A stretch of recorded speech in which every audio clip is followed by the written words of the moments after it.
Salut les amis, dans cette petite vidéo, je reviens sur la Feiyutech G6, qui est une gimbal faite pour les GoPro et caméras d'action.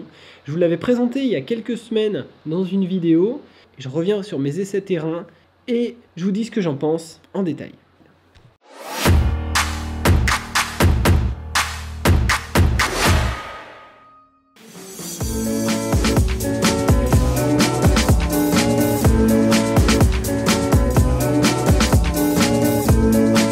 Dans cette deuxième vidéo, je vous propose d'aller faire des petits tests sur le terrain pour vous montrer des exemples de rush faits avec la gimbal et vous montrer comment la stabilisation marche. Alors dans la première vidéo, je vous ai expliqué que l'un des atouts de ce truc là, c'est que c'était hyper léger, donc coupler une caméra d'action pour voyager, c'est idéal parce que tu vas pas te retrouver avec un Ronin S qui pèse plus d'un kilo, même plus d'un kilo, avec des boîtiers lourds, donc la qualité d'image sera pas la même, mais tu as un système qui est hyper léger pour voyager. Donc ça va convenir pas mal aux gens qui font des vlogs.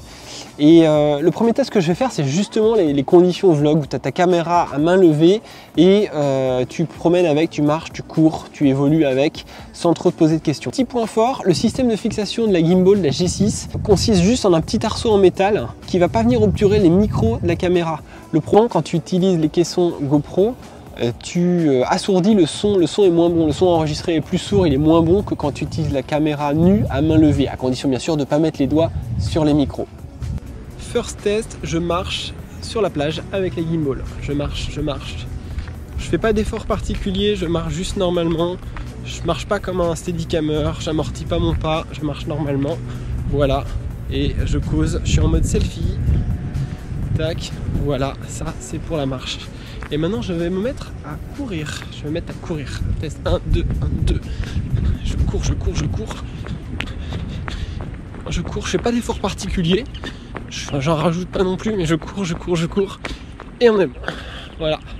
Ça, c'est pour la partie running et marcher. GoPro 7 Black en 2,7K, mode linéaire, 50 images par seconde. Et je marche. C'est parti. Je marche. Donc là, pas de gimbal. On a la stab de la GoPro 7 qui est l'hyper smooth, qui est quand même assez efficace. Donc ça devrait pas être la cata. Quand je vais courir, peut-être que l'écart va s'accentuer. Donc là, je marche. GoPro 7. Pas de gimbal, hop, je suis face au soleil, je sais pas comment est la qualité d'image. Et là, je vais courir 1, 2, 3, c'est parti. Hop, 1, 2, 3. Donc là, ça doit secouer un peu plus. J'essaie de pas en faire des caisses, mais on est en mode running. Donc marcher, courir avec et sans gimbal, c'est parti.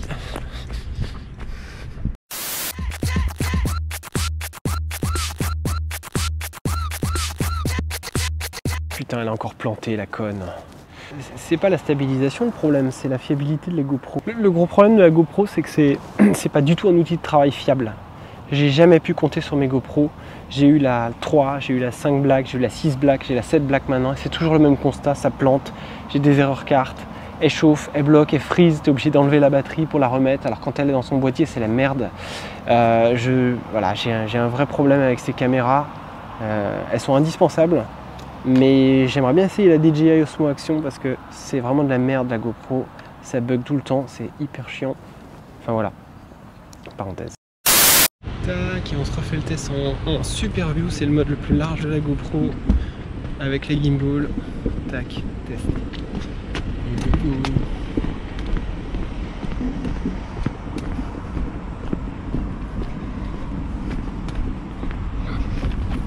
Un peu.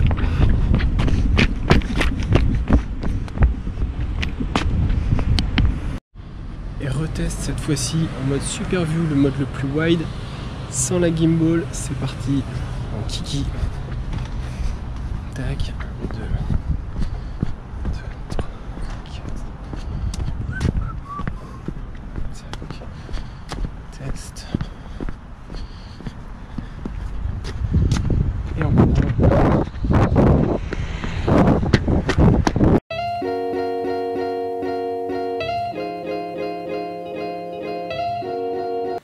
Et à ce stade, tu dois te dire, avec ou sans gimbal, ouais, bof, pas grosse différence. Nos GoPro, nos caméras d'action, plus elles évoluent, plus elles ont une stabilisation intégrée qui est performante.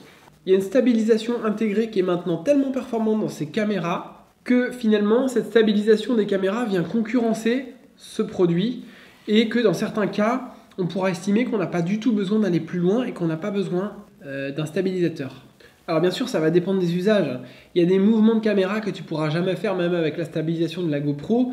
Si tu fais un mouvement comme si tu étais un petit peu sur un rail, ça tu auras du mal à le faire même à lever parce que tu vas toujours faire varier ta hauteur même si tu essaies de t'y tenir, ce sera pas évident.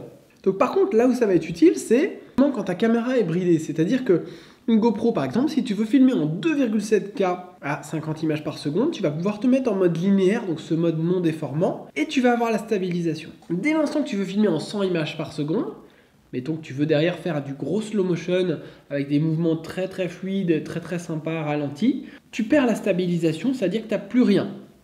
Et c'est là où le fait d'utiliser une gimbal va vraiment t'aider. Le seul petit défaut de la GoPro 7, qui sera corrigé sur la GoPro 8, c'est que lorsque tu passes en 2,7K 100 images par seconde, tu perds le mode linéaire et tu passes automatiquement en mode large. Donc tu commences à avoir un peu de déformation, cet effet fisheye qui est propre à la GoPro historiquement. Et donc ça, c'est encore un petit peu dommage. Donc du coup, j'ai été un peu vache dans mes premiers tests, dans le sens où je comparais la stabilisation de la nacelle avec la stabilisation de la caméra activée. Là, on va aller faire des rushs stabilisation désactivée en 2,7K 100 images par seconde. C'est parti mon kiki!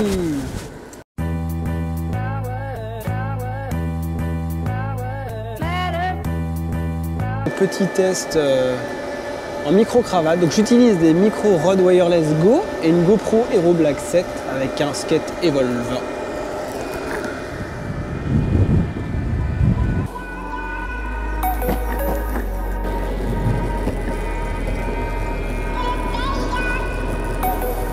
On arrive sur l'allée Cavalière et là je vais prendre la gimbal, je vais faire une petite descente avec et on va voir la gueule que ça a.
con, s'il avait pu m'écraser, il l'aurait fait. Hein.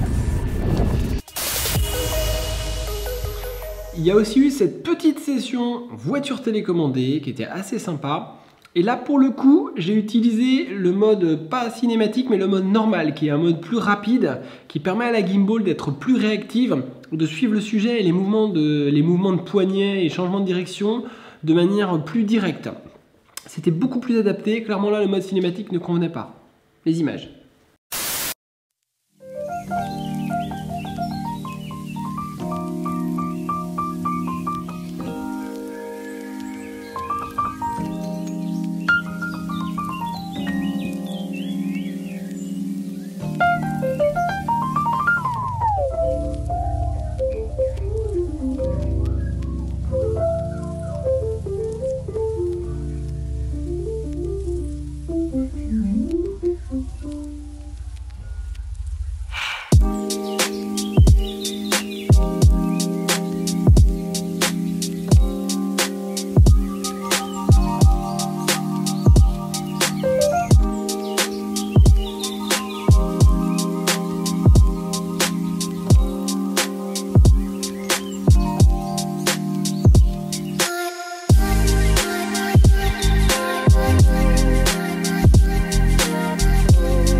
Voilà, c'était quelques exemples de ce qu'on peut faire avec cette gimbal. Elle fait bien son boulot. La conclusion de ce test, c'est que c'est un très bon produit, qui n'est pas très encombrant, qui fonctionne bien, qui ne bug pas, qui s'appelle facilement à la GoPro et qui sera facile à transporter quand tu vas partir en voyage. En revanche, le petit bémol, et c'est pas de la faute du produit, mais c'est que nos caméras progressent de manière impressionnante. On est sur le point de recevoir les GoPro 8, qui ont une stabilisation encore améliorée par rapport à la GoPro 7. La DJI Osmo Action aussi une caméra qui propose une stabilisation très évoluée et on peut s'interroger dans certains cas sur l'utilité d'avoir une gimbal. Ce ne sera pas forcément toujours nécessaire. En revanche, sur certains mouvements et pour vraiment bien travailler et faire des beaux plans, tu auras plaisir à utiliser cet outil.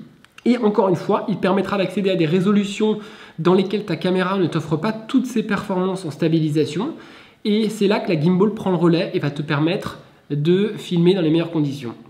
Voilà, je vous dis à plus, on se retrouve pour d'autres vidéos. C'était Adi, merci à Felipe pour le matos. A plus, bye bye.